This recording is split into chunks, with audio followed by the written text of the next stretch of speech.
드라마 배우들을 보게 되면은 연극 출신 배우들이 이분들이 굉장히 오래 가는 것 같습니다.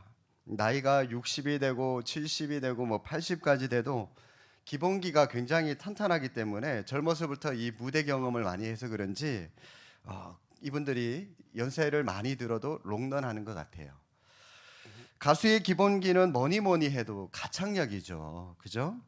가창력이 가수의 기본기인데 거기에 집중하지 않고, 그런데 요즘 아이돌들을 보게 되면은 이 젊은 가수들은 대부분 이 현란한 춤솜씨, 그리고 이 섹시한 외모, 멋진 뭐 외모, 이런 것들로 가수들이 많이 승부를 거는 것 같은데, 물론 뭐 유명해질 수 있어요. 그런데 보면은 가수의 수명이 짧아질 수밖에 없는 것 같습니다.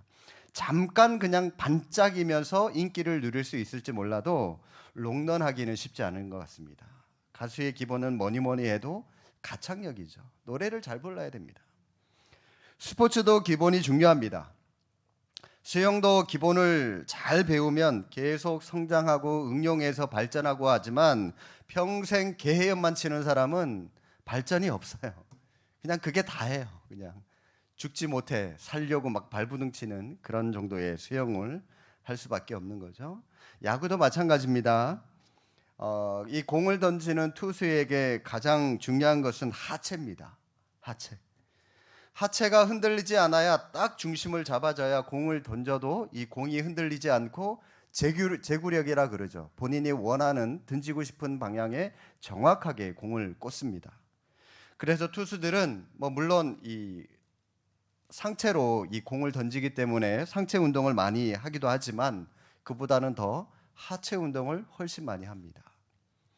제가 다녔던 중학교, 고등학교가 이 야구로 유명한 학교였기 때문에 이 친구들이나 형들이 운동하는 걸 옆에서 많이 봤거든요.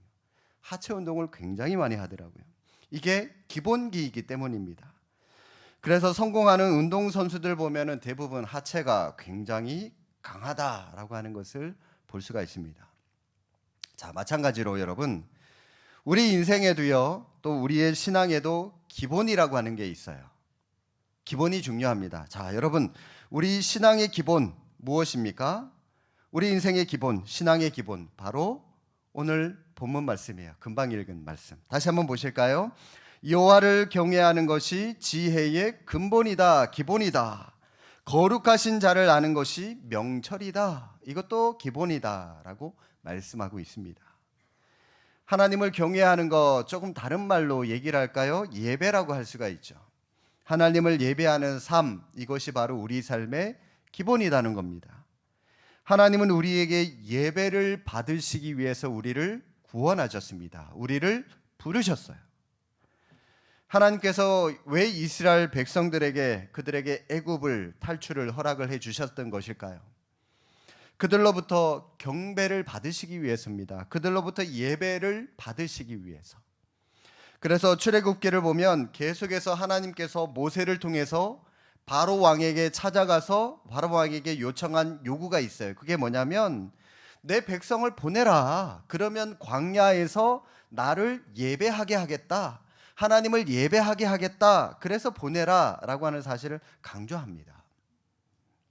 광야에서 하나님을 만나고 하나님을 경배하고 섬기는 것을 가르치기 위해서 하나님께서 출애굽을 시키셨다는 겁니다. 뭘 의미합니까? 애굽에서 안주할 것이 아니라 힘들더라도 광야로 나가는 겁니다. 뜨겁고 그 태양볕이 짙은 그 광야로 나가시는 거예요.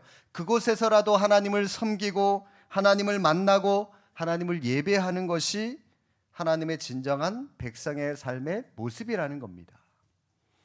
따라서 하나님의 백성들은 예배하는 삶, 하나님을 경외하는 삶, 이것이 삶의 목적이어야 되고 영적인 기본이 되어야 한다라고 하는 것입니다. 자, 여러분, 그렇다면 우리가 조금 더 구체적으로 어떻게 살아야 이러한 영적인 기본기를 탄탄하게 유지하며 살아갈 수 있을까요? 어떻게 해야 각자가 처한 상황에서 하나님을 경외하며 예배에 성공하는 삶을 살아갈 수가 있을까요? 먼저 영적인 기본기를 유지하기 위해서 하나님을 내 삶의 주인으로 인정하는 것이 필요합니다. 이게 필요하죠. 하나님이 내 삶의 주인이 아닌데 내가 하나님을 예배할 이유가 뭐가 있습니까? 하나님이 내 삶의 주인, 내 인생의 주인이라고 하는 걸 내가 인정해야 그 하나님 앞에 우리가 엎드려 무릎 꿇을 수 있고 기도할 수 있고 예배할 수 있는 이유가 되는 것이죠. 하나님이 내 삶의 주인이십니다 라고 하는 것 입술로 고백할 때에 하나님께서 우리의 삶을 다스려 주시는 겁니다. 우리의 삶을 풍성하게 이끌어 주시는 겁니다. 그게 바로 우리의 삶의 기본이고 삶으로 드리는 예배라고 할 수가 있는 것입니다. 이런 기본이 깔려 있는 상태에서 예배를 드려야 여러분 예배 감격이 쏟아지는 겁니다. 예배의 바다에 흠뻑 빠져들 수 있는 겁니다. 그런 감격이 없는데 하나님을 내 인생의 주인으로 인정하지 않는데 그냥 멍하니 앉아서 예배 드리는데 무슨 감격이 있을 수 있겠습니까? 무슨 감동이 무슨 기쁨이 있을 수가 있겠습니까? 마지못해 그냥 앉아 있는데. 지혜의 왕 솔로몬은 1000번제를 드릴 만큼 예배에 목숨을 걸었던 사람이었습니다. 왕임에도 불구하고 예배에 목숨을 걸었어요. 그의 뛰어난 지혜는 예배를 통해서 하나님으로부터 영감을 받은 것입니다. 그냥 저절로 생긴 게 아니라는 거죠.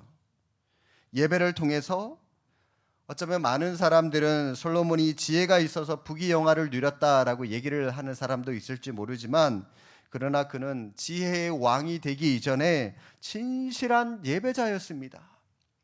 예배를 통해서 하나님으로부터 그 지혜를 부여받았기 때문에 그 지혜로 그는 지혜로운 왕이 될 수 있었던 겁니다. 1000번제를 드릴 만큼 그는 예배에 진짜 굶주려 있는 예배자였다라고 하는 것이죠. 오늘 많은 사람들이 직장과 사회생활의 이 부담 때문에 예배를 드리거나 또 교회 안에 어떤 봉사를 하거나 이런 일들을 굉장히 부담스러워하는 사람들이 많이 있습니다.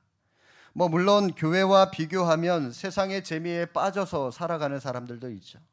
세상이 재밌는데 교회에 와서 무슨 재미를 누리려고 하겠습니까? 그냥 세상 재미를 가지고 살아가죠. 신방을 가서 교회에 출석하지 못하는 자녀들, 특히 청년들이 있죠. 얘기를 한번 쭉 들어보면 한결같이 하시는 말씀이 있어요. 얘가요 중고등학교 때는 겁나게 교회를 잘 다녔거든요. 그런데 대학교 가고 직장 생활하니까 그때부터 교회를 안 다니더라고요 라고 다들 똑같이 그런 말씀을 하세요. 왕년에 교회를 좀 안 다녀본 청년들이 없더라고요. 다들 열심히 다녔는데 지금은 뭐합니까? 지금은 공부한다고 빠지고 일한다고 빠지고 늦잠 잔다고 빠지고 쉬고 싶다고 빠지고 여행 간다고 빠지고 온갖 핑계를 대면서 다 빠지는데 그런 모습들을 하나님께서 기뻐하실까요? 하나님보다 그들 자신의 일에 성공을 하거나 세상 재미에 더 우선순위를 두고 하나님은 정작 뒤로 쭉 밀려나 있는데 하나님이 이런 그들의 기도를 축복해 주시고 그들의 기도를 들어주실까요? 어림없는 소리죠.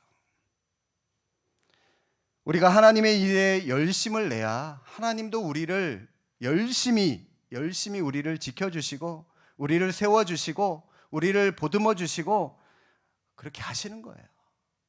뭐가 이쁘다고, 그죠? 예배도 안 드리는데 뭐가 이쁘다고 하나님이 우리를 지켜보시겠냐고요. 그래서 하나님을 삶의 주인으로 모신 자는 시험이 오나 고난이 오나 내가 처한 상황과 이 형편과 상관없이 예배를 잘 드립니다. 예배를 사모합니다. 왜 그럴까요? 어차피 시험이나 고난은 우리 인생의 하나의 과정이다라고 하는 것을 잘 알고 있기 때문에 시험이 전부가 아니라고 하는 것을 알고 있기 때문에 거기에 아랑곳하지 않고 그는 늘 하나님 앞에 예배하는 삶을 살아갈 수 있는 겁니다. 어느 교회든 보게 되면 요즘 고3들은 수련회도 안 가고 이 주일에 교회를 안 와도 괜찮은 것처럼 인식이 되는 그런 세월이 된 것 같습니다. 그런 시대가 돼버린 것 같아요. 고3 선배들이 후배들에게 예배의 모범을 보여야 되는데, 아니 지네들부터 3학년 2학기가 되면 아예 주일은 교회 안 나가 버려요. 공부한다고. 주일날 뭐 학원 간다고. 지네들부터 빠져버리니 자기들이 나중에 대학부가 되고 청년이 되고 뭐 그래서 교사들이 돼도 후배들이 고3이 돼서 빠져버려도 뭐라고 얘기를 못해요. 아니 자기들이 빠졌는데 뭐라고 가르칠 수 있겠냐고요. 자기들도 고3 때 똑바로 신앙생활을 못했으니까 이 악순환이 계속 대물림되는 겁니다. 이 믿음이 쭉쭉 이어지질 않는 거죠. 이런 식으로 따지고 올라가면 현재 청년들이 이 교회를 많이 떠난 이유들이 우리 교회뿐만이 아닙니다. 여러분 한국 교회 전반적으로 다 그래요. 교회를 떠난 많은 이유들이 다 우리 어른들이 예배 중심의 삶을 우리 자녀들에게, 청년들에게 제대로 가르치지 못했기 때문이라는 겁니다. 예배 중심의 삶을 가르치지 못했기 때문이에요. 제가 청소년 사역을 한 13년, 14년 정도 했었거든요. 2000년, 2001년, 2002년, 2000년대 초반까지만 하더라도요. 매년 아이들이 문학의 밤이라고 하는 것을 했었어요. 뭐 우리 수원 제2교회는 어떤지 모르겠지만 제가 가르치는 교회에서는 이 문학의 밤이라고 하는 것을 했거든요. 발표를 합니다. 아이들 끼가 많잖아요, 아이들이. 그죠? 그러면은 뭐 중창, 독창, 뭐 성극, 꽁트 이런 걸 준비를 해서 주변에 있는 교회 이 아이들을 막 초대를 해요. 또 평소 자기가 전도하고 싶었던 친구들 막 초대를 해요. 그러면 그런 발표회를 통해서 교회가 이런 곳이다 뭐 그러면서 아이들 전도도 하고, 그러면서 이 문학의 밤이 그걸 통해서 또 아이들이 많이 전도되어 오고 그런 행사들이 있었습니다. 그런데 2002년, 2003년 조금 시간이 지나면서 학부모들에게 항의 전화를 제가 이제 몇 통씩 받기 시작을 했어요. 그때는 전도사죠. 전도사님, 우리의 학원 가야 되는데 무슨 문학의 밤을 한다고 그럽니까? 우리의 연습하는 거 못 보내요? 그럽니다. 이번에 우리 가족 여행 가니까 우리의 여름 수련회 못 보냅니다. 예, 이리 얘기하고 저리 얘기해서 이리 빠지고 저리 빠지고. 고3 아이들이 또 고3이 되면은 부모들이 먼저 저한테 달려옵니다. 우리의 대학 가서 그리고 나서 교회 열심히 다니라고 하면 되니까 지금은 주일에 학원 가야 되니까 주일 교회 못 나와도 이해해 주세요. 이게 웃으면서 할 얘기인지 모르겠습니다. 그러면서 얘기를 하고 가요. 그런 부모님들 많이 만나봤거든요. 제가 기억에 남는 수련회가 있습니다. 2005년, 아직까지도 제가 잊지 않는데 2005년 안양에서 제가 이 신대원, 그때가 3학년이죠. 예, 3학년 때쯤 제가 이제 안양에서 사역을 하고 있었는데요. 학생 중고등부 중에서 제일 큰 행사가 여름 수련회잖아요. 그래도 1년 행사 중에 가장 큰 행사가 여름 수련회인데, 그때 제가 사역할 때 아이들이 중1부터 고3까지 아이들이 한 평균 80여 명 정도가 출석을 하는 그런 교회였습니다. 자, 그러면 여러분, 여름 수련회 같은 경우에 80명 중에 한 몇 명 정도가 가야 될까요?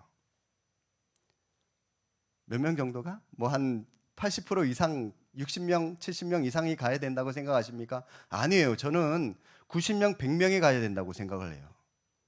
왜냐하면 여러분, 이 수련회를 통해서 자기가 평소 전도하고 싶었던 친구들 혹은 친척들 막 데리고 와서 그렇게 같이 가야 되는 거거든요.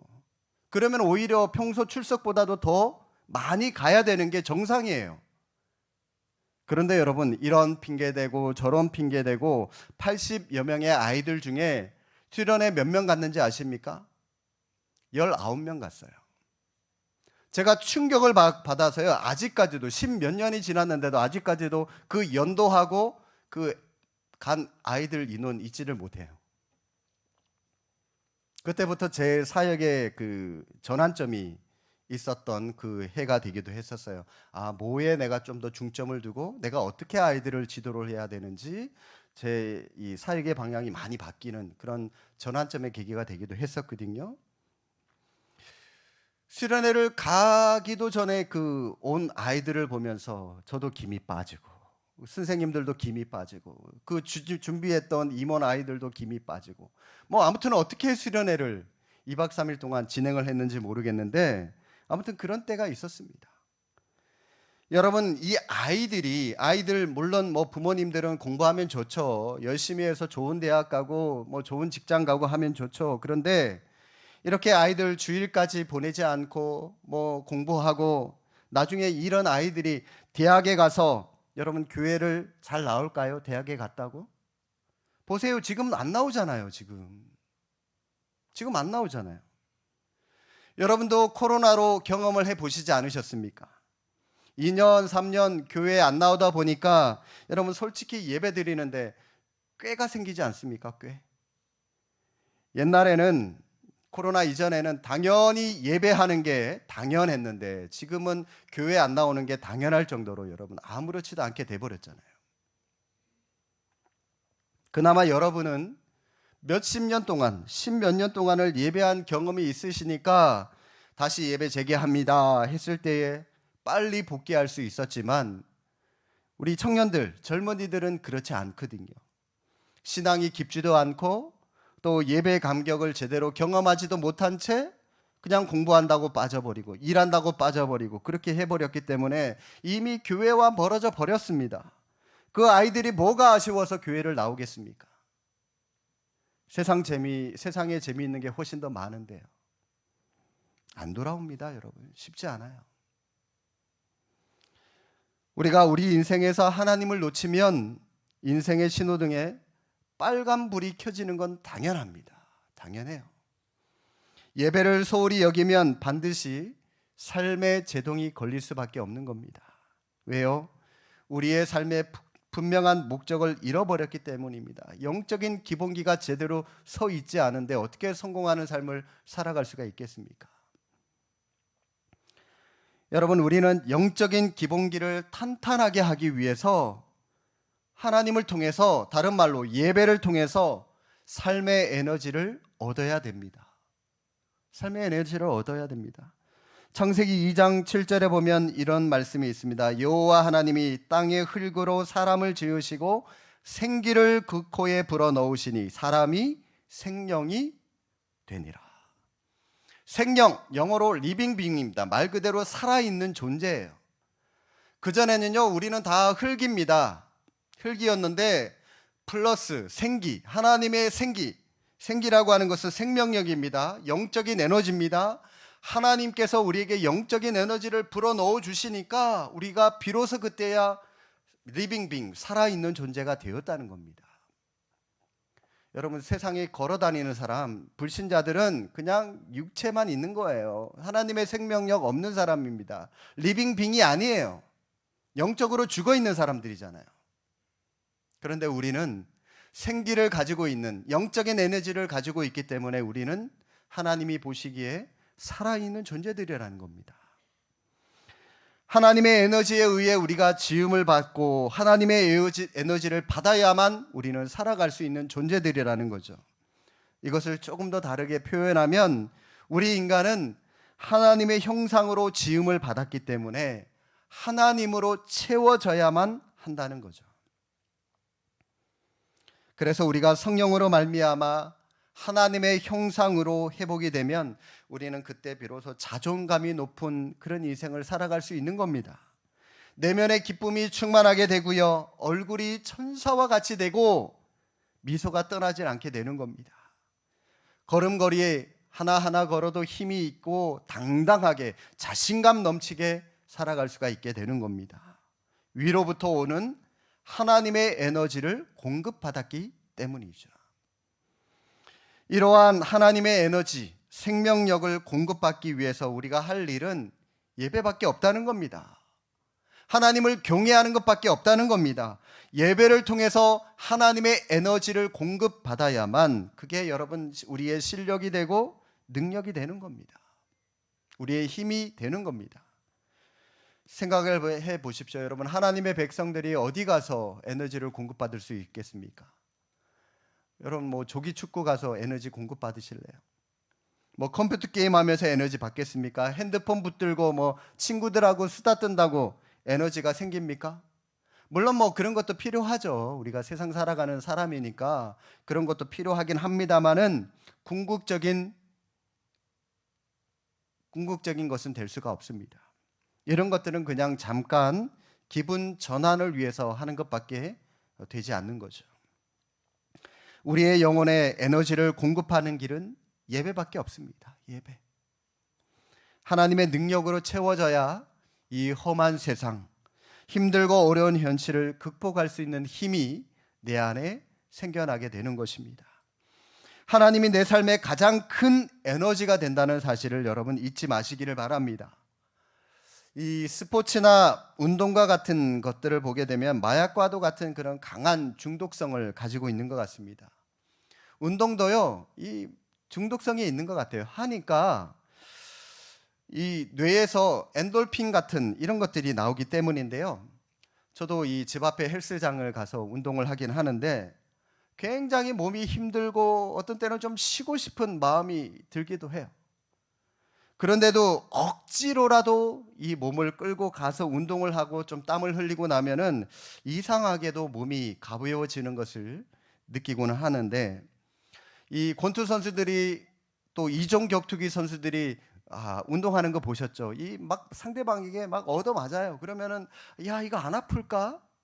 하는데요. 얻어맞아도 아프지 않는 것도 뇌에서 엔돌핀을 비롯한 여러 가지 호르몬들, 이 아드레날린이나 몰핀 같은 것들이 나오기 때문에 그때 당시에는 통증을 느끼지 못하고 있다가 나중에 운동 다 마치고 시합 다 마치고 집에 가서 뒤늦게 아프기 시작하는 거죠.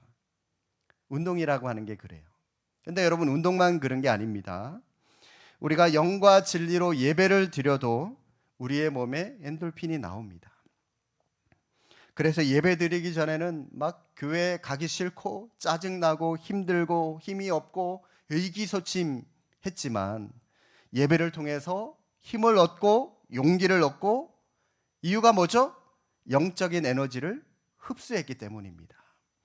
하나님의 임재를 맛보면서 뇌에서 엔돌핀이 분비되었기 때문이에요. 이게 예배라는 거죠. 이게 하나님은 우리에게 삶의 에너지를 주시는 분이십니다.